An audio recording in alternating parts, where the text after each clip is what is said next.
La mer ment. À Yonaguni, tout commence comme une histoire banale de plongée. Un homme descend sous l'eau, cherche des requins marteaux et tombe sur quelque chose qui n'aurait pas dû être là. Pas une épave, pas un récif, pas un chaos de roches comme on en voit partout. Non, des marches immenses, des angles nets, des terrasses superposées, des parois qui donnent à l'œil humain l'impression gênante d'être face à une architecture. La découverte est faite au milieu des années 80, près de l'île de Yonaguni, tout au sud-ouest du Japon, à l'extrémité des Ryukyu, non loin de Taïwan. Le site, aujourd'hui connu sous le nom de monument de Yonaguni, se trouve sous la mer, dans une zone célèbre, autant pour ses courants violents que pour ses plongées spectaculaires. Et dès la première minute, la question surgit avec la force d'un crochet. Qu'est-ce qu'on regarde, exactement? Une ville noyée? Un sanctuaire oublié? Une montagne taillée par des mains humaines quand le niveau des mers était plus bas? Ou bien un chef-d'œuvre de la géologie, cet artiste glacial qui n'a besoin ni de plan, ni d'architecte, ni de légende pour produire des formes qui ressemblent à des escaliers géants? C'est ça qui rend Yonaguni si dangereux pour l'esprit. Le site ne vous propose pas une réponse. Il vous tend un piège. Et plus vous le fixez, plus ce piège se referme. Imaginez la scène. Vous êtes à quelques mètres sous la surface. La lumière descend en colonnes tremblantes. Le bleu devient plus dense, presque minéral. Puis, la masse apparaît. Un grand bloc stratifié, large, anguleux, massif, comme si un fragment de forteresse avait glissé au fond de l'océan et attendu là, en silence, pendant des siècles. La structure principale mesure environ 100 mètres de long sur 60 de large, avec des dénivelés qui renforcent encore l'illusion d'un monument construit. Vu de loin, on jurerait une pyramide à degrés engloutis. Vu de près, le doute ne s'efface pas. Il change seulement de forme. Et c'est là que Yonaguni devient plus qu'un simple site sous-marin. Parce qu'il n'attaque pas seulement notre curiosité, il attaque notre confiance dans ce que l'œil croit reconnaître. L'être humain est une machine à repérer des intentions.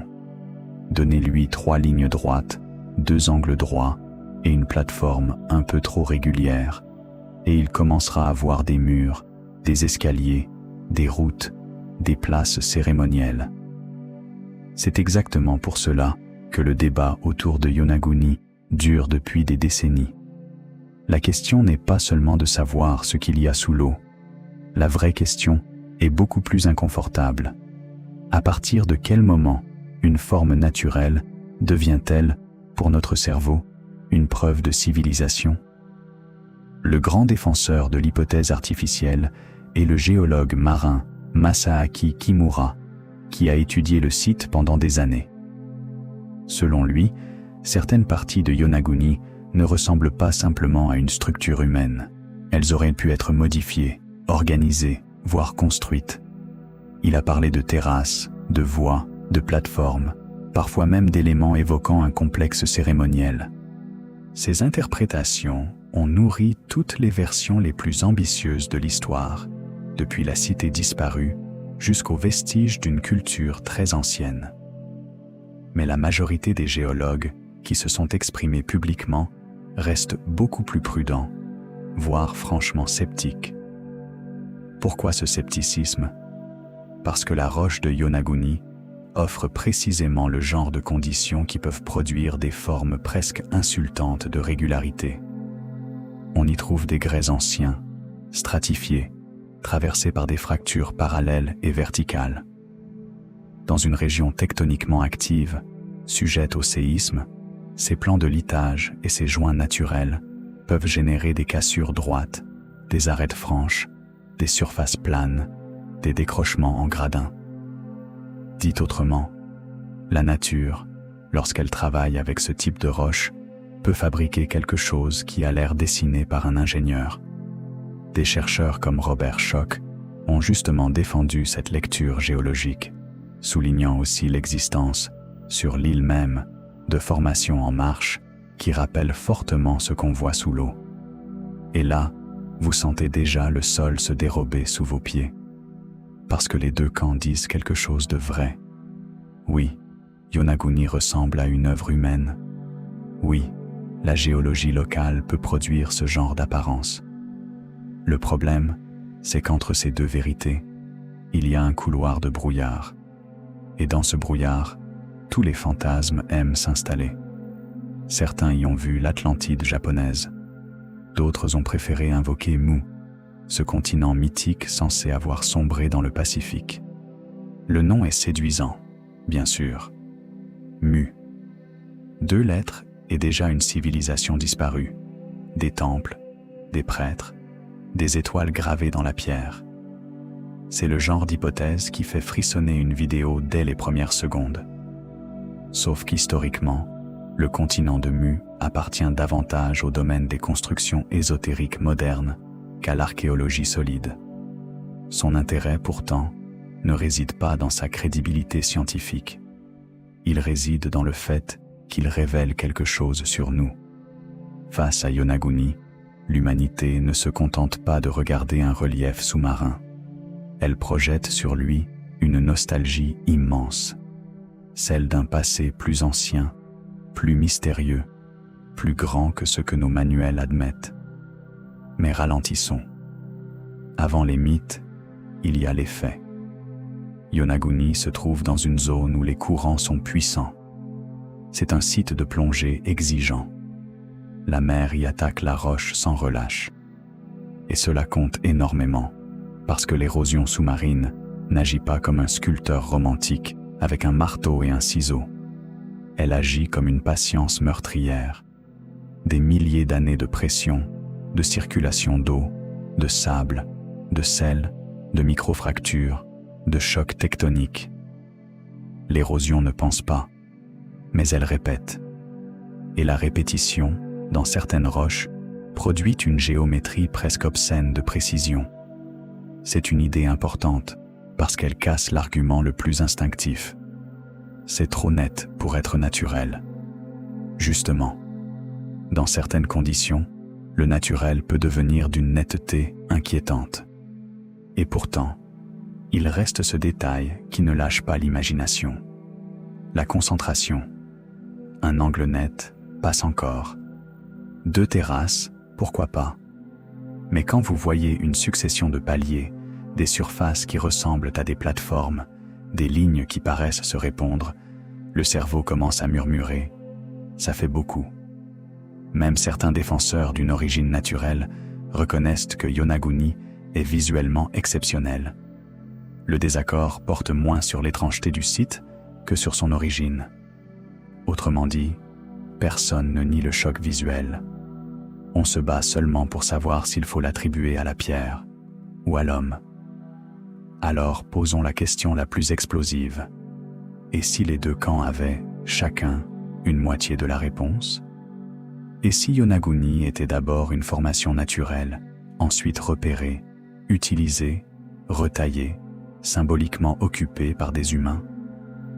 Cette hypothèse intermédiaire a un mérite. Elle évite l'alternative trop confortable entre tout naturel et tout construit. L'histoire humaine adore recycler les formes du paysage.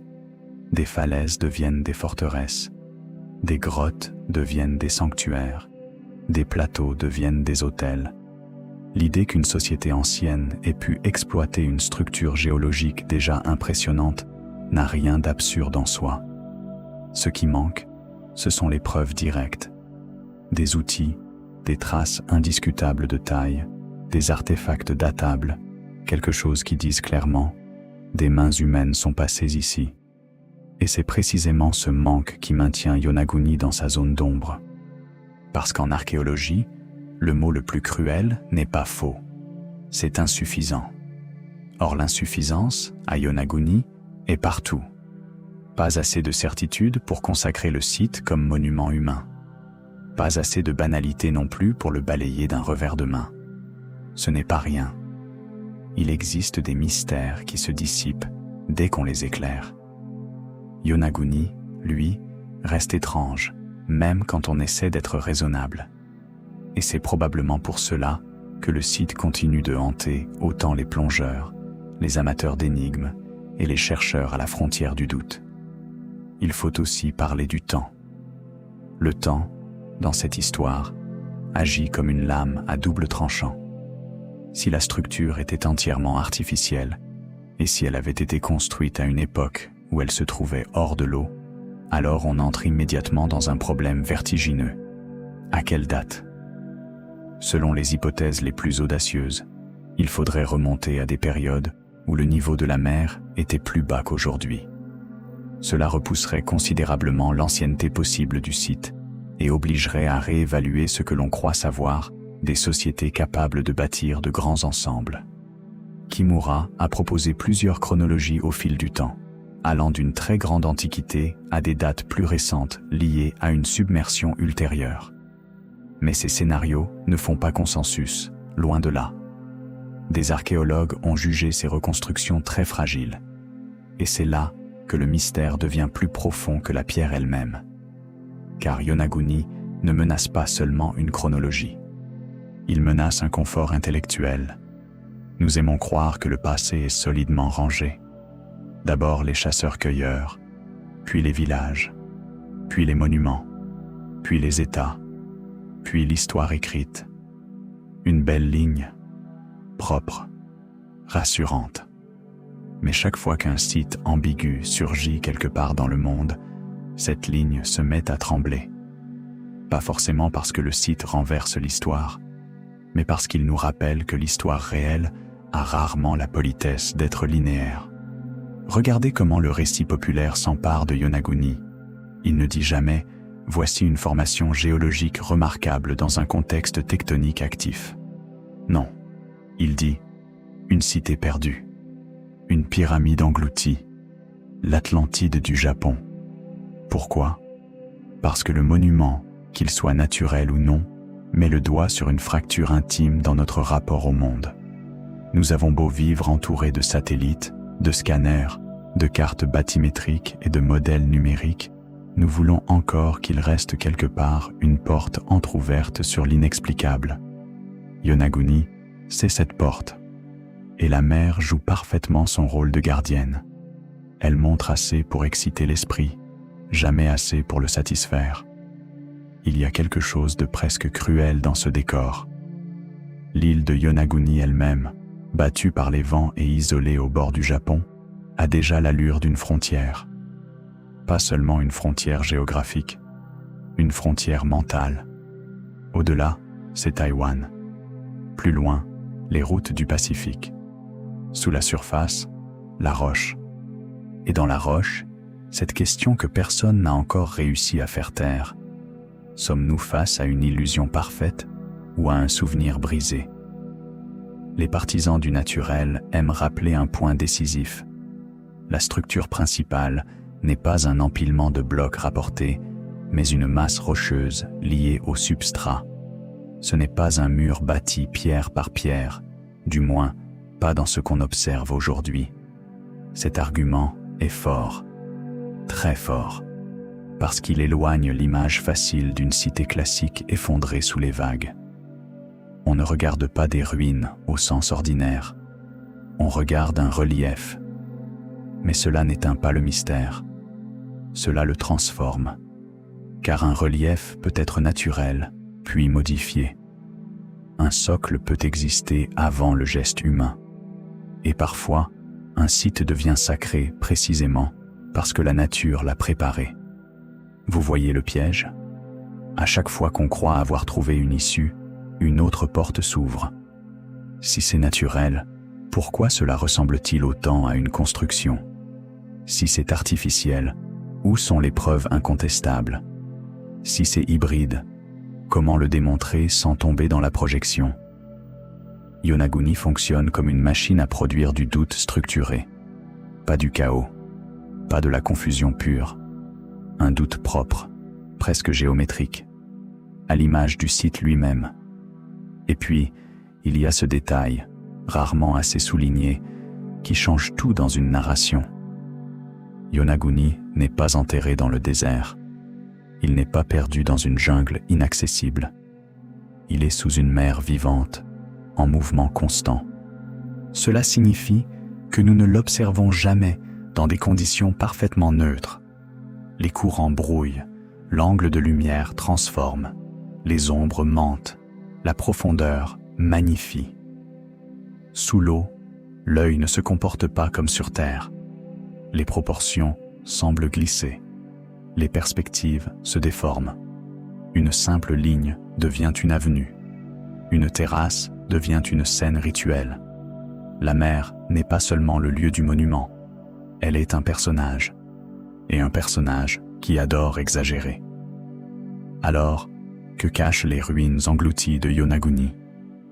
Peut-être d'abord une leçon d'humilité. La plus simple, celle que nous détestons le plus. Le monde n'est pas obligé d'être clair. Une forme peut ressembler à un escalier sans être un escalier. Une structure peut sembler intentionnelle sans avoir été conçue. Et inversement, quelque chose d'humain peut survivre si mal que la nature reprend presque tout et ne laisse qu'un soupçon, juste assez pour nous rendre fous. Mais je crois que Yonaguni cache autre chose encore. Pas seulement sous la pierre, sous notre propre réaction. Le site agit comme un test. Il sépare ceux qui veulent une réponse rapide de ceux qui acceptent de demeurer dans le vertige. C'est peut-être ça, son vrai pouvoir. Il nous force à rester devant une énigme sans la réduire immédiatement en slogan. Ni temple antique, ni simple caillou. Pas encore. Peut-être jamais. Et si le vrai secret n'était pas dans les marches, mais dans ce qui les entoure? Parce qu'autour de Yonaguni, il n'y a pas que la pierre. Il y a des récits de signes gravés, des histoires de figures qui ressemblent à des visages, des hypothèses de routes, de bassins, de plateformes cérémonielles. Certaines s'effondrent dès qu'on les examine froidement. D'autres résistent juste assez pour revenir encore, comme des bulles qui refusent d'éclater tout à fait. Et c'est précisément là que l'histoire commence à devenir plus sombre. Car si Yonaguni n'est pas une ville engloutie, pourquoi tant d'éléments semblent-ils vouloir imiter une ville engloutie? Et si, au contraire, ce n'était que le début? Alors la suite est encore plus dérangeante. Et c'est là que le récit devient plus dangereux. Parce qu'au début, Yonaguni impressionne par sa masse. Ensuite, il commence à vous travailler par ses détails. Et les détails, dans ce genre d'affaires, sont toujours plus redoutables que l'ensemble. Un grand relief sous-marin peut encore passer pour une curiosité géologique. Mais quand l'œil commence à distinguer des marches qui semblent calibrées, des angles presque trop francs, des couloirs, des arêtes, des plateformes, et même ce qui ressemble, selon certains plongeurs, à des traces de découpe, alors l'histoire change de température. On ne se demande plus seulement ce qu'on regarde, on se demande qui l'a laissé là. Les partisans de l'origine artificielle adorent ce moment. C'est leur terrain, parce qu'ils ne s'appuient pas seulement sur une impression générale. Ils pointent des éléments précis, une vaste terrasse, une sorte d'escalier monumental, des sections qui donnent l'illusion d'une route ou d'une rampe, des dépressions qui ont été interprétées comme des trous de poteaux, et parfois, plus troublantes encore, des formes qui évoquent des visages ou des symboles, comme si la roche, fatiguée de rester muette, avait décidé de se déguiser en message. Masaki Kimura, le chercheur japonais qui a le plus défendu cette piste, a affirmé voir dans l'ensemble non pas une seule forme étrange, mais un complexe beaucoup plus vaste, avec des plateformes, des passages, et même des secteurs pouvant évoquer un espace cérémoniel. D'autres descriptions populaires parlent d'une pyramide, d'un château, d'un stade, parfois d'une cité entière disloquée sous la mer. Et il faut être honnête, quand on regarde certaines images, le doute n'est pas un caprice. Il est presque automatique. Le monument principal fait environ 100 mètres de long sur 60 de large, pour une hauteur proche de 25 mètres. Sa silhouette, surtout lorsqu'elle est filmée depuis un angle où les ombres découpent nettement les plans, rappelle vraiment une architecture à degrés. Pas vaguement, pas poétiquement, vraiment. Le genre de choses qui déclenche dans le cerveau humain un réflexe ancestral. Reconnaître l'intention, reconnaître le geste, reconnaître la main cachée derrière la forme. Mais c'est précisément là que la géologie intervient comme une gifle froide. Robert Schoch, géologue souvent cité dans ce débat, a observé que les grès du secteur présentent des plans de stratification bien définis et de nombreuses fractures parallèles verticales. Dans une région soumise aux secousses tectoniques, ce genre de roche peut se casser en surface plane, en angle marqué, en blocs rectilignes, en gradins naturels. Cela veut dire qu'un relief peut prendre une allure d'escalier sans qu'aucun outil n'ait jamais touché la pierre. Il existe même sur Yonaguni, à terre, des formations en marche qui ressemblent de façon troublante à ce qu'on voit sous l'eau, notamment dans des géosites étudiés sur l'île. Une analyse topographique et géologique publiée à la fin des années 2010 par Takayuki Ogata et ses collègues a conclu que ces reliefs pouvaient s'expliquer par l'érosion et l'altération agissant sur les plans de litage et les joints linéaires du grès. Autrement dit, l'étrangeté de Yonaguni n'est pas niée. Elle est replacée dans un mécanisme naturel. Et là, le mystère devient plus subtil. Parce qu'un site entièrement naturel, qui ressemble à un monument, c'est presque plus dérangeant qu'un site réellement construit. Une ruine humaine nous rassure. Elle a des auteurs. Une forme naturelle qui imite la volonté humaine, elle, nous désoriente. Elle oblige à accepter que notre instinct de reconnaissance nous trahisse parfois avec une élégance cruelle. Pour comprendre pourquoi le débat ne meurt pas, il faut descendre plus bas encore, dans les petites preuves qu'on brandit souvent comme des trophées. Par exemple, ces fameux trous dans la roche. Pour certains, ils auraient pu accueillir des poteaux ou des éléments de structure. Cela sonne bien, très bien même. Le problème, c'est que les sceptiques répondent par quelque chose de beaucoup moins romantique.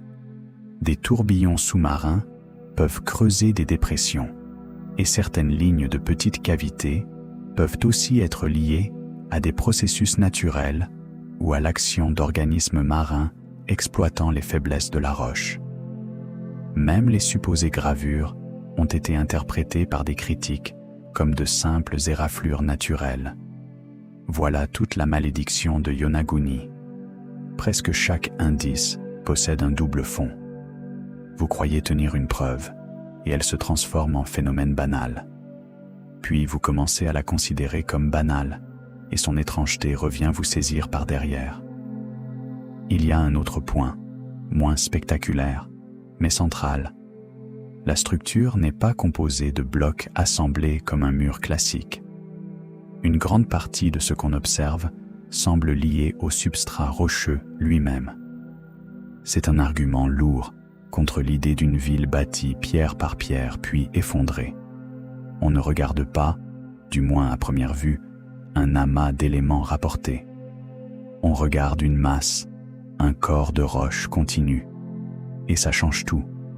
Car si intervention humaine il y a eu, elle aurait davantage consisté à modifier, dégager, retailler ou ritualiser une forme naturelle préexistante qu'à construire depuis zéro un monument au sens traditionnel.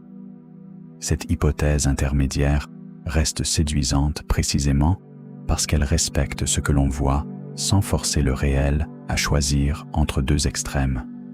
Et c'est ici qu'entre dans l'histoire le temps, ce grand complice des légendes. Supposons un instant que Yonaguni ait été au moins partiellement façonné par des humains. Il faut alors répondre à une question terrible. Quand ? Si le site a été aménagé alors qu'il était émergé, il faut tenir compte du fait qu'à la fin de la dernière période glaciaire, le niveau global des mers était de plus de 100 mètres inférieur à celui d'aujourd'hui, avant de remonter avec le réchauffement et la fonte des glaces. Cela ouvre la porte à des chronologies vertigineuses, où certaines zones aujourd'hui submergées étaient alors accessibles. Mais cela crée aussitôt un problème énorme. Plus on remonte loin, plus il devient difficile de soutenir l'existence d'une culture locale capable d'un tel chantier monumental sans autre trace incontestable autour. Kimura lui-même a proposé des datations très anciennes, puis a plus tard évoqué une chronologie beaucoup plus récente, de l'ordre de 2 à 3 000 ans, en invoquant notamment une submersion liée à l'activité tectonique. Cette révision n'a pas réglé le débat. Elle l'a compliqué, parce qu'elle montre à quel point la date dépend de l'hypothèse choisie. Voyez la difficulté. Si Yonaguni est très ancien, il oblige à imaginer une histoire humaine bien plus audacieuse que celle que nous racontons habituellement pour cette région.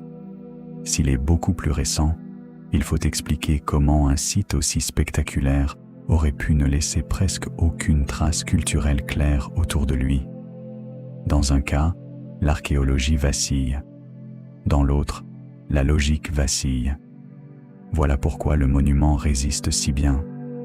Il ne se contente pas d'être étrange. Il place ses adversaires dans une mauvaise position, quelle que soit la direction choisie. Ajoutez à cela le décor réel du lieu. Yonaguni n'est pas une piscine d'archéologues. C'est un site de plongée exigeant, soumis à des courants parfois puissants. La zone est réputée pour ses plongées sportives et pour les bancs de requins-marteaux visibles en saison. Il faut être un plongeur expérimenté pour s'y aventurer confortablement. Cela compte plus qu'on ne le croit, parce qu'un site difficile à observer, mouvant, traversé par la lumière liquide et les courants, se prête naturellement aux interprétations. La mer coupe, agrandit, efface, dramatise. Elle est excellente pour fabriquer des apparitions, et cela vaut autant pour les rêveurs que pour les sceptiques. Imaginez la scène une seconde.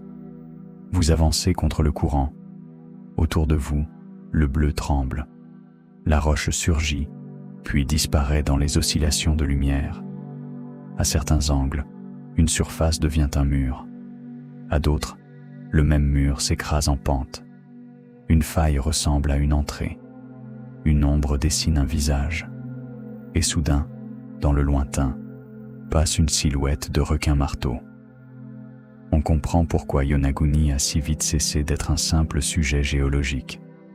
Le lieu possède déjà sa propre mise en scène. Il est fait pour le doute. Il est fait pour la légende. Et les légendes, justement, arrivent toujours très vite quand l'histoire hésite. Dans le cas de Yonaguni, elles ont trouvé un terrain fertile. Certains y ont projeté Mu, le continent perdu du Pacifique, cette fiction devenue quasi-mythologie dans certains cercles ésotériques. D'autres ont parlé d'une Atlantide orientale. Ces comparaisons disent moins quelque chose sur Yonaguni que sur notre appétit pour les mondes engloutis. Nous voulons qu'il y ait eu un avant, plus vaste, plus brillant, plus tragique. Nous voulons croire que la mer a pris quelque chose d'immense et qu'elle n'en a laissé dépasser qu'un angle de pierre. Le monument de Yonaguni nourrit cette faim avec une générosité redoutable. Il ne donne rien de certain. Il donne juste assez pour que l'imagination bâtisse tout le reste. Mais il y a une différence essentielle entre un bon mythe et une bonne enquête. Le mythe remplit les silences. L'enquête apprend à les supporter. Or les silences de Yonaguni sont nombreux. Où sont les artefacts que personne ne pourrait contester? Où sont les outils? Où sont les marques de taille impossibles à expliquer naturellement? Où sont les objets rituels, les restes culturels, la céramique, les inscriptions nettes, datables, reproductibles? celle qui ferait basculer le dossier d'un seul coup? Le vide n'est pas une preuve de naturalité, bien sûr. La mer conserve mal certaines choses, détruit, disperse, enfouit. Mais ce vide est assez épais pour empêcher l'affaire de devenir une certitude archéologique. Et ce n'est pas un détail. Dans tous les grands mystères historiques, le public tombe amoureux des formes. Les chercheurs, eux, tombent amoureux des contextes. Yonaguni a les formes, pas encore le contexte décisif. Et pourtant, même les défenseurs du naturel se heurtent à une question embarrassante. Pourquoi cet endroit précis concentre-t-il autant d'éléments capables de donner cette impression d'architecture? Une falaise en gradin, passe encore. 2 ou 3 surfaces planes, d'accord. Mais ici, tout semble conspirer dans la même direction visuelle. Comme si plusieurs coïncidences géologiques s'étaient donné rendez-vous dans un seul bloc de roche pour composer un pastiche de civilisation. C'est là que les partisans d'une intervention humaine, même partielle, trouvent leur meilleure fenêtre. Ils disent en substance, peut-être que la nature a fait la base, mais quelque chose ou quelqu'un a pu accentuer ce que la nature avait commencé. Pas une ville complète, pas forcément une Atlantide, peut-être juste un lieu remarqué, utilisé, transformé, sacralisé. Et cette idée a quelque chose de puissant, parce qu'elle correspond à un comportement humain très ancien. Les sociétés ne créent pas toujours leur sanctuaire à partir de rien. Elles choisissent souvent un lieu déjà singulier, un pic étrange, une grotte profonde, une source inexplicable, une falaise qui ressemble à un seuil, et elles y ajoutent du sens, peut-être un escalier, peut-être une plateforme, peut-être un rite. L'hypothèse n'est pas prouvée, mais elle a l'élégance des idées qui ne violent pas le paysage.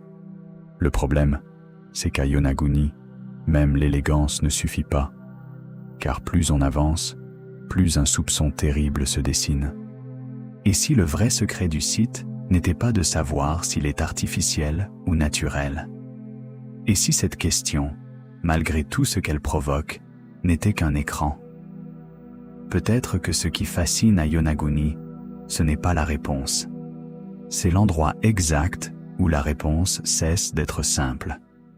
Le site nous met face à la frontière entre géologie et mémoire, entre structure et signification, entre forme et intention.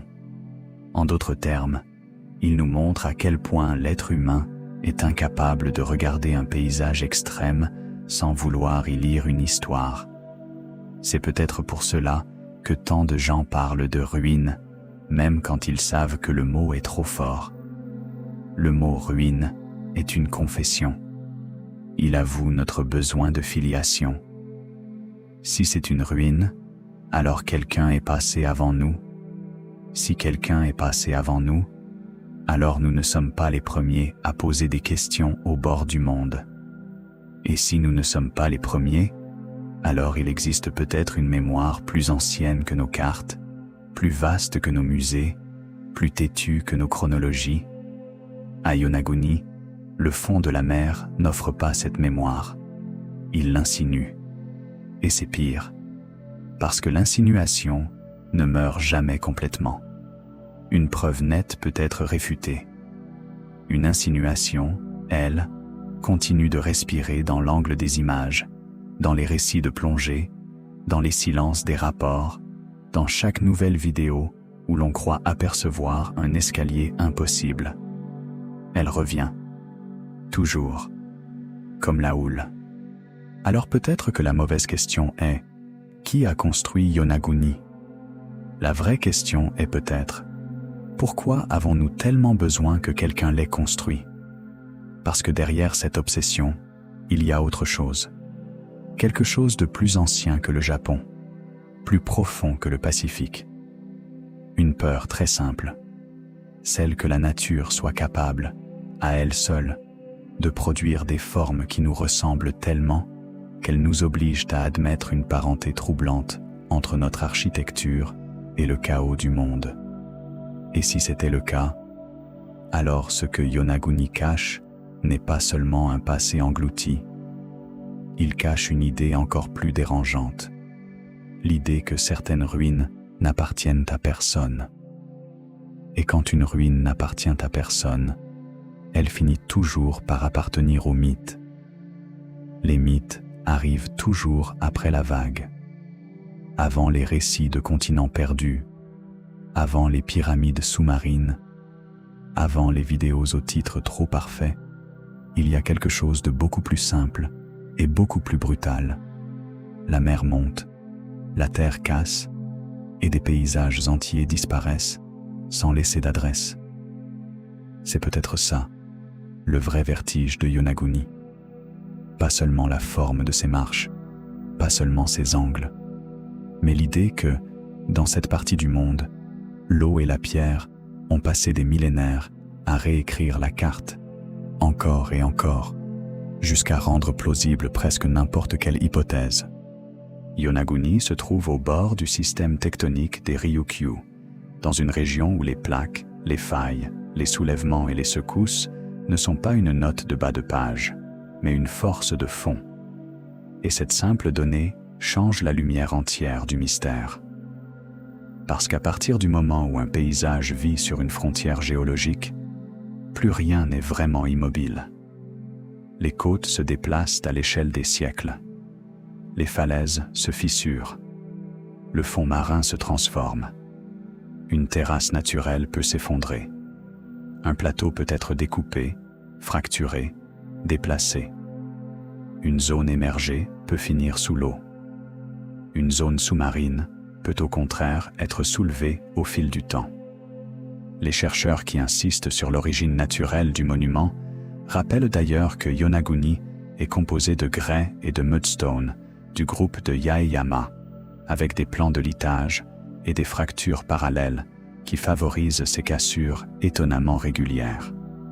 Et le fait que l'île elle-même montre des reliefs comparables à terre rend le décor encore plus troublant.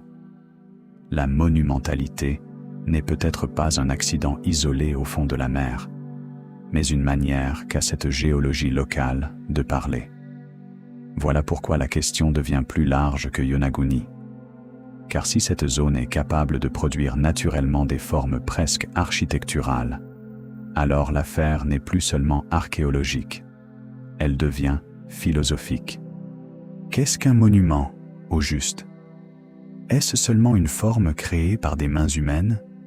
Ou bien est-ce aussi une forme qui nous impose, malgré nous, le sentiment d'une intention ?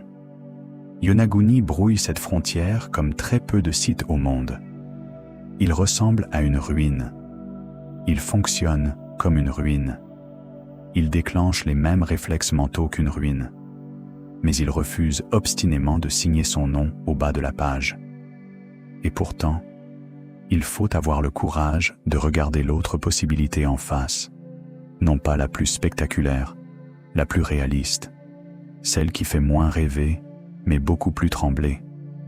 Et si Yonaguni n'était pas la trace d'une civilisation inconnue, mais le témoin d'un monde côtier réellement perdu, d'une façon plus diffuse, plus banale, plus tragique ? Car pendant la dernière déglaciation, le niveau des mers est remonté de plus de 100 mètres à l'échelle globale.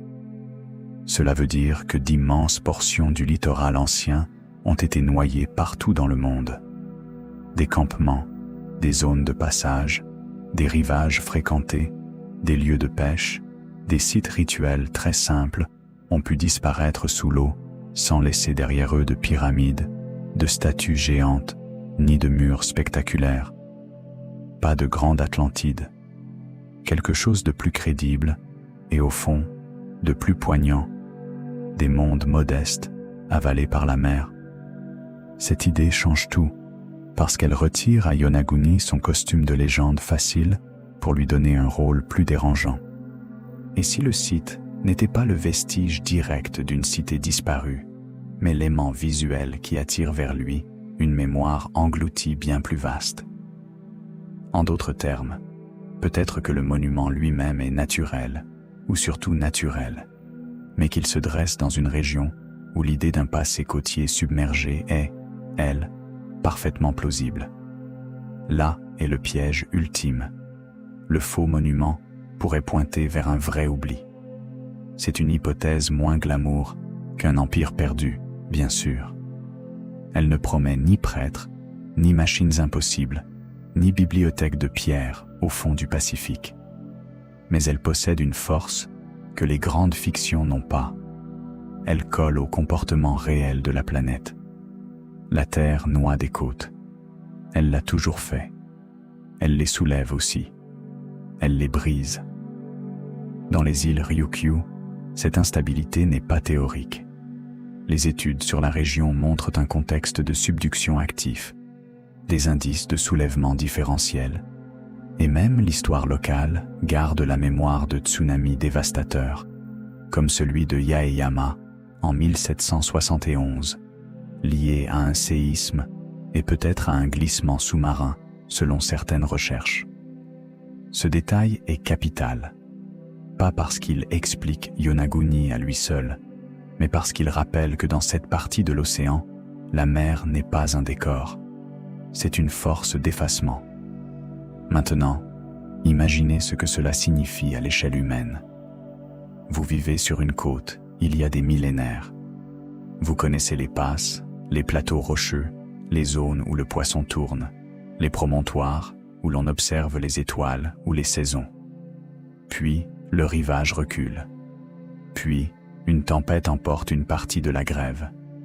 Puis, un séisme change les fonds. Puis, une vague efface ce qui restait. Quelques générations plus tard, l'ancien bord du monde est devenu un lieu de plongée. Qui pourrait encore raconter avec précision ce qui se trouvait là? Qui pourrait distinguer le naturel de l'aménagé quand le site a passé des siècles à être broyé par l'eau? C'est précisément dans cet espace que Yonaguni prend sa dimension la plus troublante.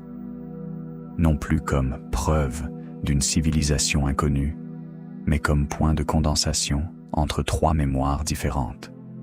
La mémoire géologique, lente et froide. La mémoire humaine, fragmentaire et oublieuse. Et la mémoire mythique, qui vient recoudre les trous quand les deux premières ne suffisent plus.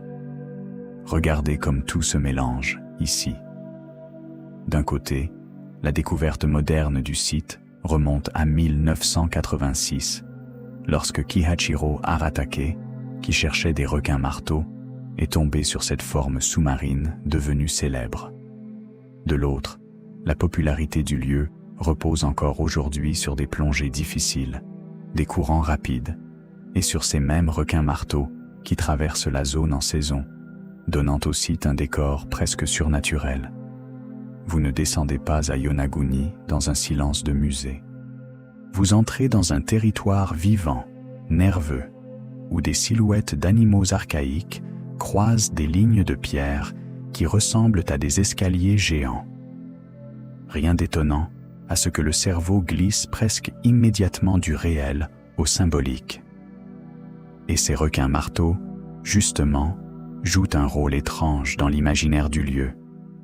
Ils ne sont pas mystérieux au sens pseudo-scientifique.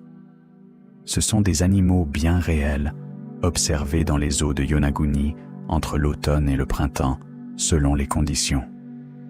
Mais dans un récit, ils deviennent autre chose. Des gardiens, des ombres anciennes, des vigiles involontaires d'un seuil entre deux mondes. Vous voyez à quel point le site manipule facilement notre imagination? Même la faune vient renforcer le sentiment de frontière. Entre novembre et le début du printemps, de grands rassemblements peuvent être aperçus près du cap Irizaki, et les sites de plongée de l'île sont connus pour leurs courants parfois très forts. La science y voit un habitat et des conditions océaniques précises. Le récit, lui, y voit un cortège. Mais le plus troublant n'est pas là. Le plus troublant, c'est qu'à force de parler de ce que cache Yonaguni, on oublie parfois une autre question, presque plus importante. Qu'est-ce que Yonaguni révèle malgré lui? Et la réponse pourrait être celle-ci. notre vision de la préhistoire côtière est probablement beaucoup plus incomplète que nous aimons le croire. Non pas nécessairement parce qu'il a existé au large du Japon une super civilisation dont on nous cacherait l'existence. Ce genre de raccourci est séduisant, mais fragile. Plus simplement, parce que les archives des côtes anciennes ont été en partie englouties. La montée des eaux de l'après-glaciation a noyé des paysages où des humains ont vécu, circulé, pêché, peut-être aménagé certains lieux. Yonaguni n'est peut-être pas la réponse à ce manque. Il est peut-être le rappel visuel de ce manque. Et là, tout devient plus grave. Car un mythe perdu, on peut toujours le rejeter. Une archive détruite, c'est autre chose. Une archive détruite laisse un vide réel. Le vide réel est le carburant préféré des légendes. C'est ainsi que naissent les récits trop parfaits. On prend un manque de données. On le recouvre d'une architecture imaginaire. On ajoute une date vertigineuse. On termine par un nom prestigieux. Atlantide, Mu, Lémurie, peu importe. Pourtant, ce qui rend Yonaguni vraiment puissant n'est pas la qualité de ses légendes. C'est le fait qu'il n'a même pas besoin d'elle pour rester inquiétant. Retirez Mu, retirez l'Atlantide japonaise, retirez les fantasmes de temples planétaires. Le site garde encore quelque chose d'insupportablement ambigu. Une présence minérale qui ressemble trop à un geste pour être tranquille et trop liée à la roche pour être une ruine ordinaire. C'est pour cela que les positions extrêmes me semblent toujours un peu trop confortables. Dire « c'est évidemment une cité engloutie » est paresseux. Dire « ce n'est qu'une curiosité naturelle sans intérêt » l'est tout autant. La première formule se gave de projection. La seconde refuse l'étrangeté du réel. Or, Yonaguni est précisément un lieu où l'étrangeté du réel est le sujet principal. Le site oblige à tenir ensemble deux vérités qui se supportent mal. La nature peut produire des formes sidérantes et l'humanité a réellement perdu une partie de ses anciens mondes côtiers sous la remontée des eaux. Et puis, il y a encore quelque chose, plus intime, plus insaisissable. Quand on regarde Yonaguni longtemps, une impression finit par apparaître. Une impression qu'aucune mesure, aucune coupe géologique, aucune datation ne dissipe complètement. Celle d'un lieu préparé, pas forcément construit, préparé, comme si la roche avait mis en scène, avant nous, le théâtre exact dans lequel notre imagination allait venir jouer. Des terrasses pour l'idée du rite, des marches pour l'idée de l'ascension, des arêtes pour l'idée de la taille, des couloirs pour l'idée du passage. Tout y est, presque obscènement, pour déclencher le récit humain. Et c'est peut-être là la vraie anomalie. Pas la présence d'un monument impossible, la présence d'un paysage qui sait trop bien comment imiter nos propres symboles. Pourquoi des marches nous troublent-elles autant ? Parce que les marches ne sont pas seulement une forme, elles sont une promesse. Monter, descendre, passer d'un niveau à l'autre, entrer dans quelque chose de plus haut, de plus profond, de plus sacré. À Yonaguni, ces marches, naturelles ou non, ouvrent exactement cette sensation. Elles ne se contentent pas d'être vues, elles imposent l'idée d'un trajet, d'une progression, d'un accès. Voilà pourquoi tant de gens y perçoivent un sanctuaire avant même de parler de ruines. Le lieu suggère une direction. Et si cette direction nous menait au mauvais endroit ? Car plus le temps passe, plus une autre hypothèse gagne en puissance dans mon esprit. Peut-être que Yonaguni n'est pas un secret à résoudre, mais un dispositif à observer. Un dispositif naturel, peut-être légèrement retouché, peut-être pas, qui révèle comment naît le sacré dans le regard humain. Donnez à l'homme une plateforme face à l'abîme, et il y verra un autel. Donnez-lui des lignes droites dans la pierre, et il y verra une volonté. Donnez-lui une profondeur, des courants, des requins, du silence bleu, et il y verra une porte. La mer, elle, n'a rien promis de tel. Elle a seulement conservé une forme suffisamment troublante pour que nous fassions tout le reste. Mais attention, ce n'est pas une démystification. Pas du tout. Dire que le mythe naît dans le regard humain ne réduit pas Yonaguni. Au contraire, cela lui rend une puissance plus grande encore. Car dans ce cas, le site ne serait pas seulement un objet d'enquête. Il serait une machine à fabriquer du sens. Une machine géologique capable de faire surgir, presque automatiquement, les mêmes questions que les grands sanctuaires, les mêmes vertiges que les grandes ruines, les mêmes récits que les grands désastres. Et soudain, le site change encore de nature. Il n'est plus seulement ce qui reste, il devient ce qui provoque le doute, ce qui provoque la légende, ce qui provoque la mémoire, ce qui provoque cette idée terrifiante que sous nos catégories bien rangées, naturel, humain, monument, relief, archive, mythe, il existe des zones du monde qui refusent de choisir. Yonaguni est peut-être l'une d'elles, et c'est pour cela que la suite du mystère est encore plus sombre. Parce qu'une fois qu'on admet que la mer peut avaler des mondes modestes, que la pierre peut imiter des palais, et que notre regard complète instinctivement ce qui manque, alors, une dernière question se lève du fond. Combien d'autres paysages avons-nous déjà regardés de travers, sans comprendre qu'ils gardaient, eux aussi, une mémoire coupée en deux? Et parmi tous ceux qui dorment sous l'eau, combien attendent encore qu'on confonde, une fois de plus, le visage de la Terre avec celui d'une civilisation disparue? Le plus inquiétant, ce n'est pas ce qu'on a trouvé à Yonaguni, c'est ce qu'on n'a pas trouvé, et qui pourtant semble encore flotter autour du site comme une présence. Car à force de tourner autour des mêmes questions, naturelles ou artificielles, monuments ou illusions, sanctuaires ou caprices géologiques, on finit par manquer quelque chose de plus silencieux, de plus profond, presque plus humain. Yonaguni ne nous trouble pas seulement parce qu'il ressemble à des ruines. Il nous trouble parce qu'il ressemble à un souvenir dont la moitié aurait été effacée. Comme un mot ancien dont il ne resterait que quelques lettres. Comme une phrase brisée au milieu d'une tempête. Et peut-être que c'est exactement pour cela que tant de regards reviennent vers lui, encore et encore, malgré les études, malgré les débats, malgré les explications raisonnables. Parce qu'un mystère n'a pas besoin d'être insoluble pour être puissant. Il suffit qu'il soit incomplet. Et Yonaguni est incomplet d'une manière presque parfaite. D'un côté, la géologie offre un cadre solide, presque implacable. Les couches de grès, les fractures naturelles, l'érosion marine, l'activité tectonique, tout cela suffit à expliquer pourquoi des formes nettes, anguleuses, presque architecturales, peuvent apparaître sans qu'aucune main humaine n'ait touché la pierre. Ce n'est pas un miracle. Ce n'est pas une exception cosmique.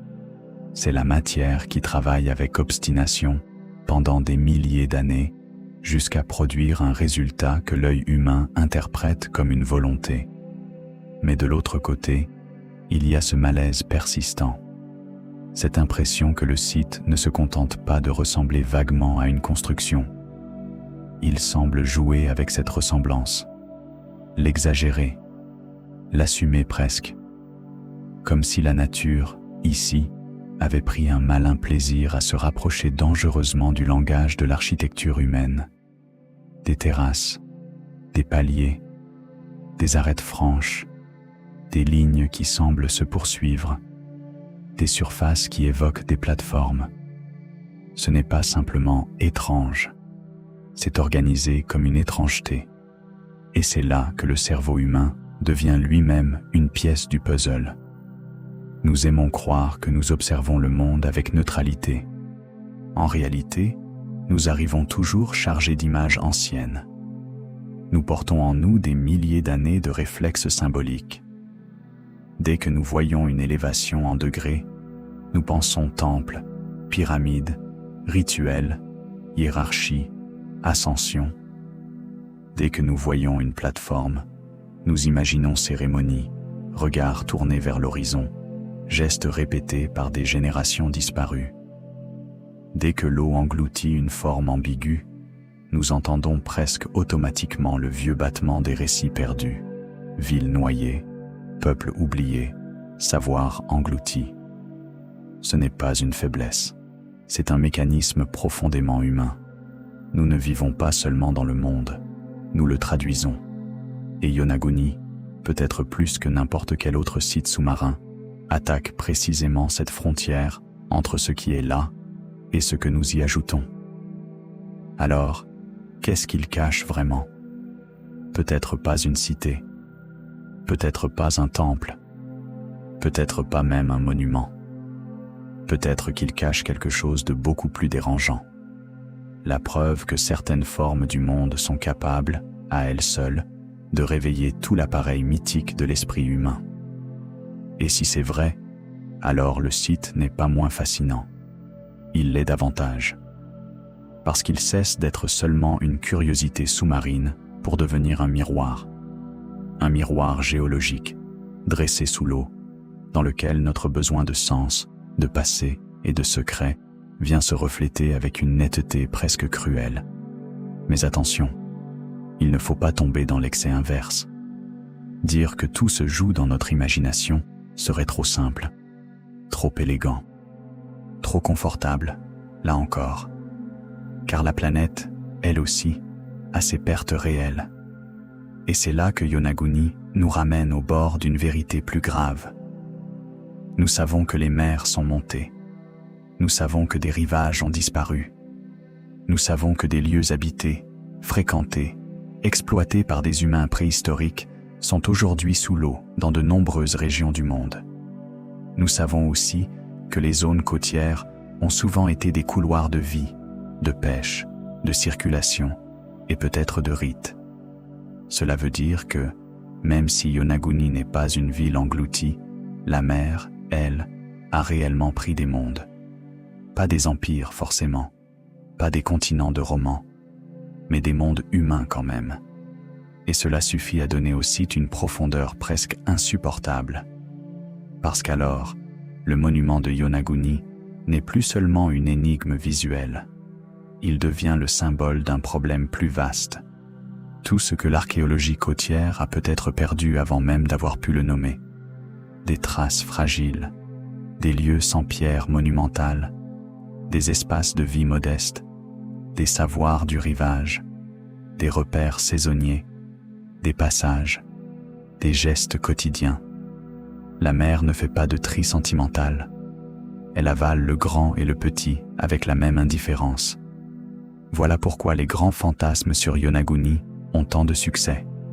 Ils compensent une absence. Ils donnent une forme spectaculaire à un manque réel. Le monde sous-marin conserve peut-être moins de palais qu'on ne l'imagine, mais il conserve sûrement plus de silence qu'on ne voudrait l'admettre. Et le public, face à ce silence, préfère souvent l'Atlantide à l'incertitude. C'est compréhensible. L'Atlantide a un nom. L'incertitude n'en a pas. Pourtant, si l'on veut écouter Yonaguni honnêtement, il faut renoncer à la gourmandise des réponses définitives. Il faut rester un peu plus longtemps dans la zone grise, dans cette région inconfortable où les faits ne suffisent pas à tuer le vertige, mais où le vertige n'a pas le droit d'écraser les faits. Et c'est probablement là que se trouve la seule manière adulte d'approcher ce site. Non pas comme des croyants, non pas comme des démolisseurs, comme des témoins d'un endroit où plusieurs vérités imparfaites se croisent. Oui, la formation rocheuse peut s'expliquer naturellement. Oui, sa ressemblance avec une architecture est troublante. Oui, il est plausible que des paysages côtiers anciens aient été engloutis dans cette région. Oui, l'être humain projette facilement du sens sur des formes ambiguës. Oui, il est possible qu'un lieu naturel spectaculaire ait été repéré, utilisé ou symboliquement investi par des populations anciennes, sans que nous puissions aujourd'hui le démontrer clairement. Et oui, le manque de preuves directes doit nous empêcher de transformer une hypothèse séduisante en certitude historique. Ce faisceau de oui n'offre pas la jouissance d'une réponse nette. Mais il a quelque chose de plus rare. Il respecte la complexité. Or, la complexité, sur Internet, a mauvaise réputation. Elle clique moins bien qu'un secret enfin révélé. Elle attire moins qu'un « on nous ment depuis des décennies ». Elle donne moins de satisfaction immédiate qu'une civilisation perdue, retrouvée au fond de l'océan. Et pourtant, c'est souvent elle qui nous rapproche le plus du réel. Le réel est ingrat. Il mélange. Il contredit. Il laisse des indices qui ne vont pas tous dans le même sens. Il oblige à penser avec des mains vides. Yonaguni est exactement ce genre d'objet. Un objet qui résiste au slogan. Et c'est peut-être ce qui lui donne son aura la plus étrange. Car plus le temps passe, plus le site semble nous souffler une idée simple et terrible. Le monde n'est pas seulement plein de choses cachées. Il est plein de choses à moitié visibles. Ce sont elles qui nous poursuivent le plus longtemps. Une ruine clairement identifiée entre dans les livres. Une forme totalement banale disparaît de notre esprit, mais une présence ambiguë, située entre les deux, reste vivante. Elle continue de travailler en nous comme une écharde lente. C'est pour cela que Yonaguni n'appartient pas vraiment à l'archéologie seule, ni à la géologie seule, ni au folklore seul. Il se tient à l'intersection. Et cette intersection est rare, parce qu'elle touche à 3 peurs anciennes en même temps. La première, c'est la peur du temps profond. Celle qui nous rappelle que des paysages entiers peuvent changer au point de devenir méconnaissables, que le monde d'hier n'a aucune obligation de rester lisible aujourd'hui, et que nos cartes sont de simples versions provisoires de la Terre. La deuxième, c'est la peur de l'oubli. Celle qui murmure que l'humanité a pu perdre des pans de sa propre mémoire sans même s'en apercevoir complètement, non pas dans un grand incendie dramatique, mais dans une lente noyade du littoral, dans des effacements progressifs, dans des déplacements de rivage que personne n'a archivés. La troisième, c'est peut-être la plus intime, la peur de voir que notre propre imagination participe à la fabrication du mystère. Nous ne voulons pas seulement découvrir des énigmes, nous voulons croire qu'elles existent indépendamment de nous. Or, Yonaguni nous gêne justement parce qu'il suggère que le mystère naît aussi de la rencontre entre une forme et un regard. La pierre seule n'est peut-être pas assez, l'œil seul non plus, mais ensemble, ils produisent quelque chose d'explosif. Et alors, une dernière hypothèse apparaît, discrète, presque ironique. Et si Yonaguni était célèbre, non pas parce qu'il est unique, mais parce qu'il est l'exemple parfait d'un phénomène beaucoup plus vaste, un phénomène que nous croisons ailleurs sans toujours le reconnaître. Des lieux où la nature frôle si près le langage humain que nous ne savons plus si nous observons un relief ou une intention. Des lieux où l'histoire possible et la géologie certaine se superposent sans jamais se recouvrir tout à fait. Des lieux qui n'offrent pas une réponse, mais un seuil. Car Yonaguni est un seuil. Un seuil entre la terre et la mer, évidemment. Un seuil entre la science et le récit. Un seuil entre la preuve et la projection. Un seuil entre ce que nous savons du passé et ce que nous devinons à peine. Et les seuils ont toujours inquiété les civilisations, parce qu'on n'y reste jamais tranquille. Un seuil oblige à choisir, ou à accepter de ne pas choisir tout de suite. C'est un lieu de passage, donc un lieu de trouble. Ce n'est pas un hasard si tant de traditions anciennes accordent un statut sacré aux portes, aux détroits au col, aux marches, aux frontières. Yonaguni ressemble justement à une immense marche de pierre descendue sous l'eau. Une marche vers quoi? Voilà la question qui n'a jamais cessé de battre derrière toutes les autres. Vers un passé oublié? Vers un mirage géologique? Vers notre propre besoin de croire que le monde recèle encore des chambres fermées? Peut-être un peu d'étroit. Et c'est là que le mystère se referme, avec une élégance presque impitoyable. Car à la fin, même si de nouvelles analyses venaient un jour renforcer décisivement l'explication naturelle, Yonaguni garderait quelque chose que l'explication ne peut pas dissoudre. L'expérience humaine du site, le choc visuel, le malaise des formes, la sensation d'être face à un ordre qui n'a pas demandé à être interprété et qui, pourtant, appelle l'interprétation. La science peut éclairer l'origine d'une structure. Elle ne retire pas toujours la puissance symbolique qu'elle exerce sur nous. C'est pour cela qu'un lieu peut être expliqué, sans être épuisé. Et c'est probablement le plus beau paradoxe de Yonaguni. Nous passons notre temps à chercher si ces ruines sont vraies, comme s'il n'existait que deux options, authenticité humaine ou illusion naturelle. Mais peut-être que la vérité du site est ailleurs. Elle ne se trouve ni dans le fantasme de la cité perdue, ni dans le geste un peu sec qui consisterait à dire « ce ne sont que des roches ». Elle se trouve dans la collision entre le réel physique du lieu et l'immense théâtre intérieur qu'il déclenche en nous. Le monde n'a pas besoin d'avoir construit un temple pour nous faire ressentir le sacré. La mer n'a pas besoin d'avoir englouti un empire pour nous parler de perte. Et une pierre n'a pas besoin d'avoir été taillée pour nous donner l'impression qu'un geste ancien y dort encore. Voilà, peut-être, ce que cachent les ruines englouties de Yonaguni au Japon. Elles cachent moins un secret qu'une question, moins une réponse qu'un vide, moins une civilisation certaine qu'une blessure dans la surface du temps.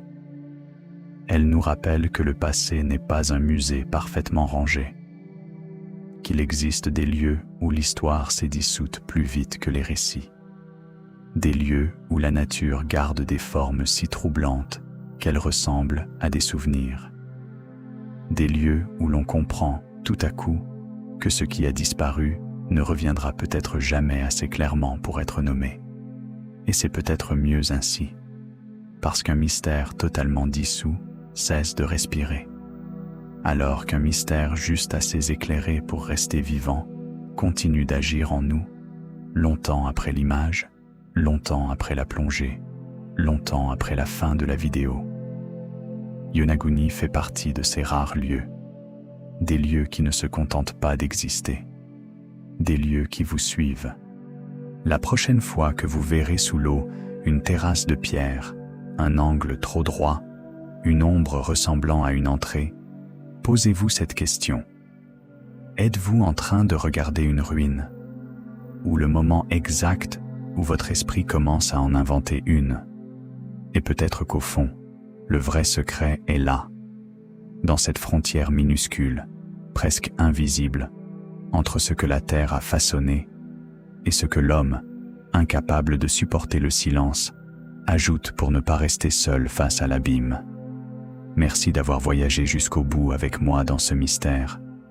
Si cette plongée vous a captivé, dites-moi en commentaire de quel côté vous penchez. Formation naturelle, site partiellement aménagé, ou véritable vestige d'un monde perdu. Abonnez-vous pour ne pas manquer les prochains récits.